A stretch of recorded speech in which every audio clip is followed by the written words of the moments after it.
आप देख रहे हैं TNB। कुछ ही महीने बाद होने वाले लोकसभा चुनाव से पहले देश की सियासत एक नए मुहाने पर खड़ी है। बिहार में जातिगत जनगणना के बाद आरक्षण की सीमा बढ़ाकर 75% तक करने के प्रस्ताव को नीतीश कुमार की कैबिनेट ने हरी झंडी दे दी है, जिसकी जितनी संख्या भारी उसकी उतनी भागीदारी को लेकर भी चर्चा छिड़ी हुई है। इसे कोई नई सियासी युग का आगाज बता रहा है तो कोई मंडल 2.0 कह रहा है। विपक्ष को नीतीश सरकार के इस दांव में 2024 चुनाव के लिए विनिंग फॉर्मूला दिख रहा है तो बात भारतीय जनता पार्टी की भी हो रही है। बीजेपी इस दांव की काट कैसे करेगी, फिर वही मंडल वही कमंडल की बात हो रही है। लेकिन तब के नायक यानी लाल कृष्ण आडवाणी अब नेपथ्य में है। लाल कृष्ण आडवाणी का एक दिन पहले ही जन्मदिन था। ऐसे में ये सवाल और भी मौजूद हो जाता है कि क्या बीजेपी इस बार भी वही आडवाणी वाला फॉर्मूला आजमाएगी, जिसके बूते पार्टी ने केंद्र की सत्ता तक का लोकसभा में 200 से 300 से अधिक सीटों तक का सफर तय किया हो, या नरेंद्र मोदी, अमित शाह और जेपी नड्डा की त्रिमूर्ति कोई नया दांव चलेगी। इसकी तह में जाने से पहले मंडल की राजनीति क्या है और क्या है इसकी काट में आडवाणी का फॉर्मूला, इसकी चर्चा भी जरूरी है। दरअसल जनता पार्टी की सरकार ने बीपी मंडल के नेतृत्व में ओबीसी जातियों की सामाजिक और आर्थिक शैक्षणिक स्तर का आकलन करने के लिए बीपी मंडल के नेतृत्व में एक आयोग गठित किया था। इसे ही मंडल आयोग कहा जाता है। मंडल आयोग को इंदिरा गांधी के नेतृत्व वाली सरकार में 2 बार कार्यकाल विस्तार भी मिला।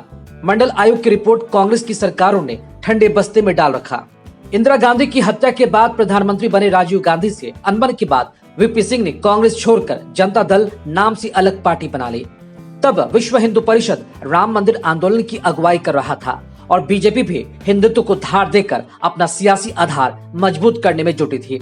साल 1989 के चुनाव में बीजेपी को 85 सीटों पर जीत मिली, लेकिन यह आंकड़ा उतना भी नहीं था कि पार्टी सरकार बना ले। तब लाल कृष्ण आडवाणी बीजेपी के राष्ट्रीय अध्यक्ष हुआ करते थे। पार्टी ने जनता दल को समर्थन देने का फैसला लिया और वीपी सिंह के नेतृत्व में गैर कांग्रेसी सरकार का गठन हुआ। शुरुआत में तो सब सामान्य चला, लेकिन दिक्कतें शुरू हुई चंद्रशेखर और देवीलाल की मजबूती होती इमेज और पार्टी पर पकड़ से। तत्कालीन प्रधानमंत्री वीपी सिंह को इन दोनों नेताओं से खतरा महसूस होने लगा और अब वो ऐसी कोई तरकीब सोचने लगे जिसे कोई साथ रहे या न रहे, एक ऐसा वोट बैंक खड़ा किया जा सके जो उनके प्रति लॉयल हो। साल 1990 में वीपी सिंह ने मंडल आयोग की सिफारिश के मुताबिक ओबीसी आरक्षण का ऐलान कर दिया। सरकार के इस कदम के बाद देश भर में विरोध प्रदर्शन होने लगे। एक आंदोलन खड़ा हो गया। हिंदू राजनीति को धार देकर जाति अस्मिता से ऊपर अपना वोट बैंक खड़ा करने की कोशिशों में जुटी बीजेपी के लिए यह एक झटके की तरह थी। हिंदुत्व के भाव पर जाति अस्मिता हावी होने लगी। वीपी सिंह को इस फैसले के बाद ओबीसी वोट बैंक के अपने साथ खड़े रहने की उम्मीद थी तो वह बीजेपी के लिए हिंदुत्व पर जातीय भावना का भारी पड़ना किसी कुठाराघात से कम नहीं था। बीजेपी अभी इसकी काट कर अपनी राजनीति बचाने के उपायों पर मंथन कर रही थी कि वीपी सिंह सरकार ने पैगंबर मोहम्मद के जन्मदिन पर राष्ट्रीय अवकाश का ऐलान कर दिया। इस ऐलान के करीब 1 महीने बाद बीजेपी के तत्कालीन अध्यक्ष और हिंदुत्व के पोस्टर बॉय लाल कृष्ण आडवाणी ने सोमनाथ से अयोध्या तक की रथ यात्रा शुरू कर दी। बीजेपी के तत्कालीन अध्यक्ष लाल कृष्ण आडवाणी की रथ यात्रा बिहार में लालू यादव के नेतृत्व वाली जनता दल की ही सरकार ने रोक दी।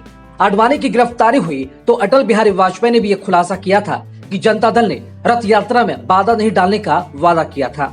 अंदर उभरे मतभेद गहरे हुए और वीपी सिंह सरकार 1 साल का कार्यकाल भी पूरा नहीं कर पाई। बिहार सरकार ने जिस तरह जातिगत जनगणना के बाद आरक्षण की सीमा बढ़ाने का दांव चला है, कहा तो यही जा रहा है कि बीजेपी फंस गई है। बिहार बीजेपी के अध्यक्ष सम्राट चौधरी ने कहा कि हम बिहार सरकार के ऐसे प्रस्ताव का समर्थन करेंगे।